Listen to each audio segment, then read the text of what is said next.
მანუკიანების ოჯახში ბავშვები დაუღალავად შრომობენ, რათა თავიანთი ყველაზე დიდი ოცნება აისრულონ და ამ მიწის ნაკვეთზე სათბური მოაწყონ, რომ სიდუხჭირეს თავი დააღწიონ და ეს მხოლოდ პატიოსანი შრომით გააკეთონ. ეს 10 წლის გაგიგია, დედმამიშვილებში ყველაზე უფროსია, ამიტომ პასუხისმგებლობაც მეტი აქვს, თუ როგორ მაგალითს მისცემს თავის უმცროსმებს. დღის განმავლობაში შრომისგან დაღლილი ბავშვი საღამოს თანაბრად უნაწილებს პურს თავის ზამიკოებს და თვითონაც გემრიელად შეექცევა მშიერი ბავშვი. ეს მშრომელი და პატიოსანი ბიჭი ნამდვილად იმსახურებს ოცნებების ასრულებას. ბავშვის მთავარი ოცნება პოტასები და ბურთია. გაგიგს ფეხბურთი ძალიან უყვარს, მაგრამ მეგობრებთან ერთად ვერ თამაშობს. რა ქნა საბრალო ბავშვმა, ტუფლებით ხომ ვერ ითამაშებს ფეხბურთს.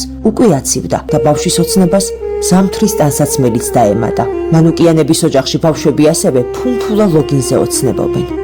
բոլորով քնում ենք մի սենյակում, ուղղակի տեղ չենք անում։ Ես շատ եմ սիրում ֆուտբոլ, երազում եմ ունենալ բոթասներ եւ գնդակ ու հեծանիվ։ Երբ որ ես կունենամ հեծանիվ, դուրս կգամ ընկերներիս հետ վարելու եւ նրանց էլ կնստեցնեմ, որպեսզի նրանք էլ վարեն իմ հեծանիվը։ Իմ ամենամեծ երազանքը այն է, որպեսզի ես ունենամ նոթբուք։ კეთილო ადამიანებო, ეს უმაგრესი ბიჭი არ იმსახურებს, რომ ასეთი გულდაწყვეტილი იყოს. ახალი წელი ახლოვდება. ეს ხომ მიშატოსნური პერიოდია, როცა ოცნებები სრულდება. დავეხმაროთ შეჭირვებულ ბავშვებს თავიანთი პატარა ოცნებების ასრულებაში და შემდეგ უფალი ჩვენს დიდ ოცნებებს აასრულებს.